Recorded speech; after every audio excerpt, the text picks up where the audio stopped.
Hey, how you doing? This is Kitch, and you are watching me play Factorio. We did some simple circuits in the last video, and did a lot of those that didn't involve combinators or anything like that.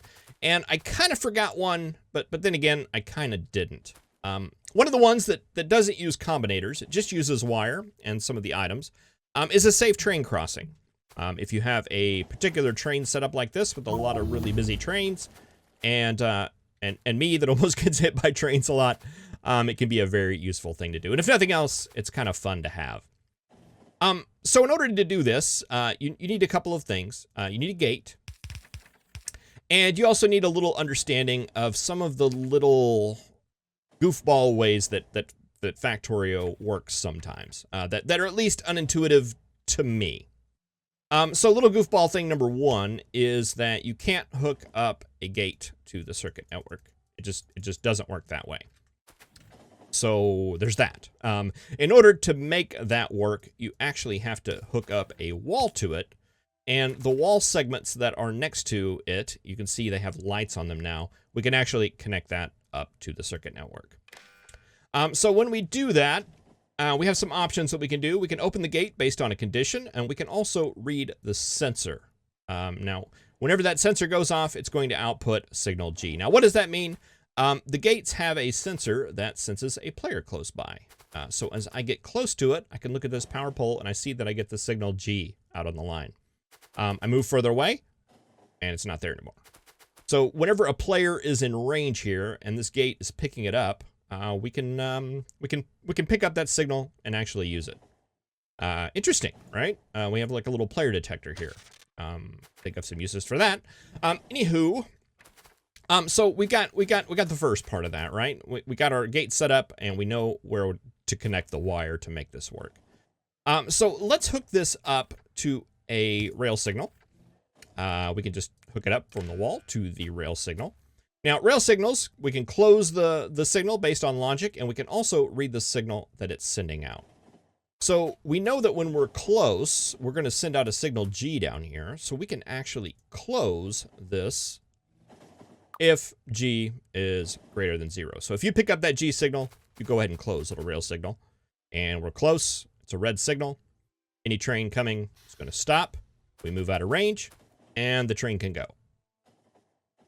So that's the first part. It's detecting that we are close by, and it's going to stop any trains that come by, which is super handy.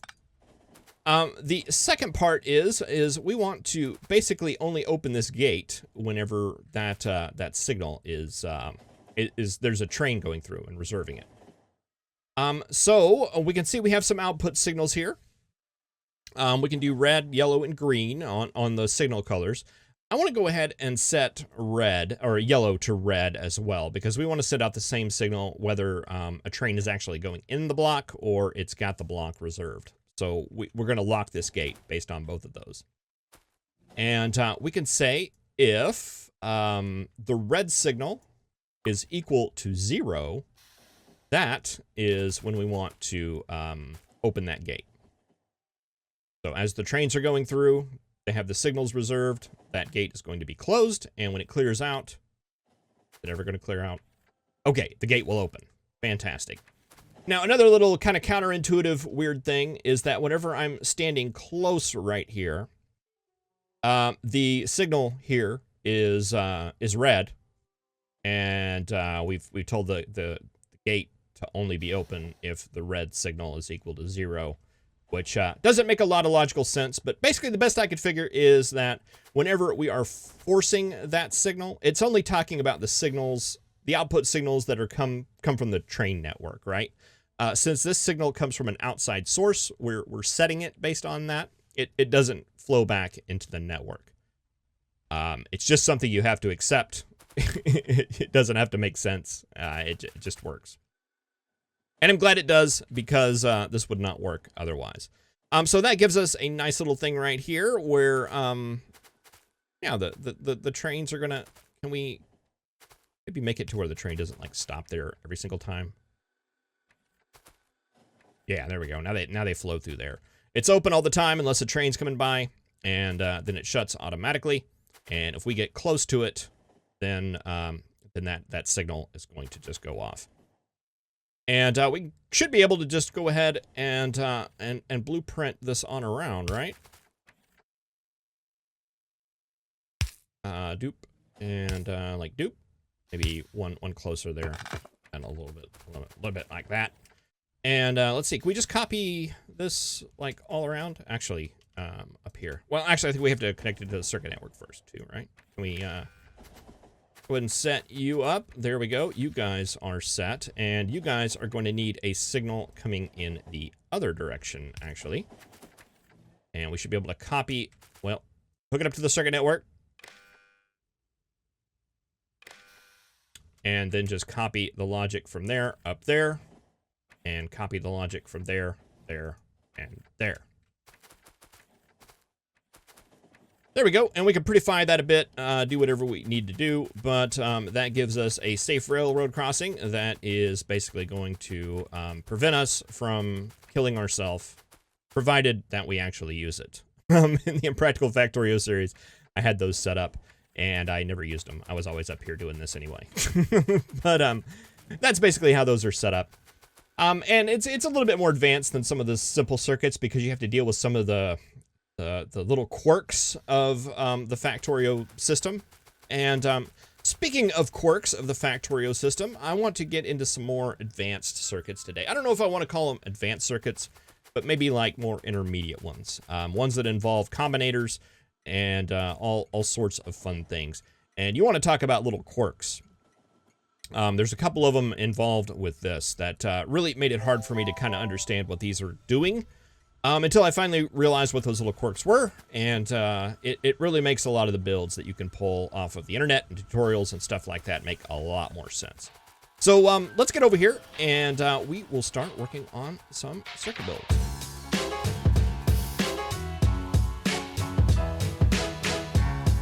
All right, so if we're going to look into some more complex sort of circuits, we're going to have to look at combinators. Now, combinators are items that you can create in Factorio that interact directly with the circuit network. There are 3 of them, and they're all pretty simple in their functions. Not really difficult at all. It's just when you get them all together and get them interacting with each other, it's where it gets a little bit confusing. You know, a computer is just ones and zeros, right? It's just 1 and 0. You understand that, so you must understand everything that goes on. You must understand how I'm playing this right now and recording it and sending it over the internet, and you are currently watching it, right? Just because you understand 1 and 0. That kind of sort of thing. So yeah, let's just look at the basic functionality here. We have a constant combinator, and basically all it does is we can put a signal out on the network. Let's say we want to send 50A. We run our line to our power pole, and we can see a signal of 50A going out on the red network because we send it out with a red wire. If we want to send a green wire out as well, we now have a 50 on the red and the green network. So yeah, that's really all the constant combinator does. We can send up to 1, 2, 3, 4, 5, 6 through 18 signals out on that. So I can send another one. I could say B equals 52. And yeah, that's basically it. That's all it does. Has a lot of uses. We'll look into some of those here in a bit. But the next type of combinator we have is an arithmetic combinator. One of my favorite Factorio words, arithmetic. Yes, you use that in conversation a lot. Anywho, arithmetic combinator takes in an input, does a mathematical operation on it, and sends it out as an output. Pretty straightforward, right? So input and output. You can see there are 2 arrows on this combinator. They are pointing up. That designates that this is the input side, and this is the output side. The arrows point to the output. There are 4 posts on this combinator. If you look at it closely, the red's on the left, green is on the right. Inputs go on the bottom right there. You can see it connected up to that post right there. And the output will make it a green signal, and it'll come out on that post right there. Now, sometimes I have, I want to hook up a green to it, and I accidentally do that right there. Well, that's going out on the output, so that doesn't work. If you want to read the output coming out, you actually have to put it on one of the output posts. Input goes in on the input posts. So if we mouse over this combinator right now, we can see our input signals, A50, B50, coming in on the network, because that's what's currently out there being sent by our constant combinator. And we don't have anything coming out right now. So let's fix that. Let's add the A signal. We can add a constant to it, like, maybe 100, and send that out. Well, we got to designate an output. Let's call that C. And we look out here, we have C at 5K because we're multiplying A times 100. Or we can do like addition of the A and the B signal. We'll combine those together, and that will give us a C signal of 100. Look out on our network. We see that A50 coming in, B50 coming in, C100 coming out. If we come down here and adjust this, let's take you up to 100. And we look at our network now, we see 150 is out on the network right now for the C value. So that's the way those work. They bring in a signal and then just spit it right back out after you do a mathematical operation on it. There is one more type of combinator, and that is the decider combinator. It kind of works the same way structure-wise as the arithmetic combinator. It's got 4 posts on it. There's an input and an output. Parameters kind of look the same. The difference is this is a logical operation. Greater than, less than, equal to, greater than, equal to, less than, equal to, and not equal to. So let's send this input to it. And let's say if A is greater than B, let's output a signal D onto this network. We want the input count. There we go. So A is 100, B is 50, A is greater than B, so D goes out on the system. Now, if we come over here and we set B equal to something bigger than that, and we look over here, we no longer get that D signal because A is no longer greater than B. We set it to less than B, and there's our D signal back again. So, pretty basic stuff. Nothing really too complex. But there's some other little quirks involving these combinators that it is really, really important to know about. So let's take a look over here and look at this setup we have right here. We have a chest here. We have a green wire coming out here just to read the signal. This chest is going into an arithmetic combinator. It is multiplying our input of fish by 2 and then outputting that as a fish signal. So let's put some fish in here. And let's see, we put 100 fish in there. We are getting 100 fish in, and we are sending out 200 fish, which makes sense since we're multiplying that by 2 and sending it out as a fish signal. So if we look over here on this network, we got 200. If we look on this power pole, I should say, we have 200 fish. And we look over on this power pole, we have 100 fish. Now, that may be kind of counterintuitive to you because I told you that the green networks are all the same. But it's something you've got to understand about these combinators is that they actually break the network. There's actually a connection you can make between these 2 posts to make it continuous. But for the way it is right here, this over here and this over here is a separate network. The fish signal is coming up here and basically stopping right here, going through the thing, and the only fish signal coming out is what is happening in that arithmetic combinator. It's 200 over there, it's 100 over there. And if we turn on this combinator that's sending out a wood signal to this network, it doesn't come back and continue onto this green network because of the combinator. It's a break in it. So that means you can use an arithmetic combinator to, instead of doing like a mathematical operation, we could just add 0 to it. And that gives us whatever's in here. If we drop that to 50, we'll see that we have 50 now. And it continues that onto this green network, but it makes it where the wood signal doesn't back propagate, doesn't backfill the signal. So over here, it's still independent. The important thing to take out of here, though, is that this combinator, the 2 posts, actually work on different networks. It doesn't carry it through, even though it's the same color. The second little quirk about combinators is the time. So, signals going across wires happen like instantaneously. I've got a power pole set up here just to kind of show this. These are the big power poles. These are the little power poles. It's just different configurations, different networks. And I've got these hooked up to lights here. You can see as it highlights, this is actually going all the way around. The green one's going all the way around. And then I have this light here hooked up to this chest directly.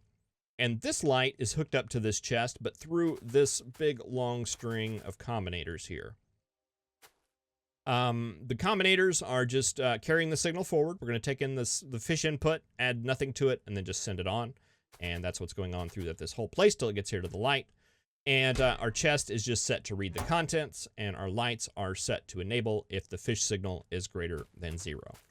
So let's see what happens if I take some fish and drop it into this chest. Hold on, there we go. That's what I'm looking for right there. Let's put a fish in there. All right, I don't know if you caught that, but watch the lights. Watch the lower left light. You see how it's kind of delayed?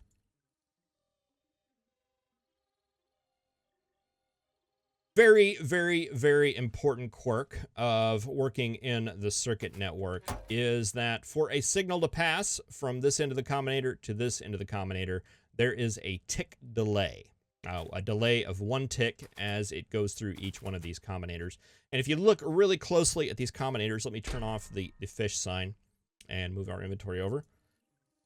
If you can see the little blue flashes as they go going all the way around, that is a visualization of that delay coming through and actually turning on the light. Now, that delay is used in a lot of circuits, and it actually turns out to be a very useful thing. But something to keep in mind, if you're dealing with wires over a network, no matter how far they go, it's like instantaneous for that signal to travel. However, if it goes through a combinator, you're going to get a tick delay on every level of combinator that you take it through. I think I'm going to go ahead and put a cut in the video here because it ended up being a lot longer than I thought it was going to be. And this seemed like a good stopping point as I'm just been demonstrating kind of some of the quirks you can run into when dealing with the circuit network. Whenever I first started getting into circuits, it was really kind of frustrating to me because I understood the basics of it, but I didn't understand the little quirks like the separations of the networks and the delays and that... Once I got that, it sort of clicked. It was kind of back whenever I was trying to learn rail signaling. I didn't understand it for the longest time. I was reading things. They weren't making any sense until I finally realized that a chain signal was just a regular signal that carries its signal forward. Now, in my defense, they described them as signals you use to break up everything into block, and a chain signal just carries forward that signal. It never said they broke those up into blocks.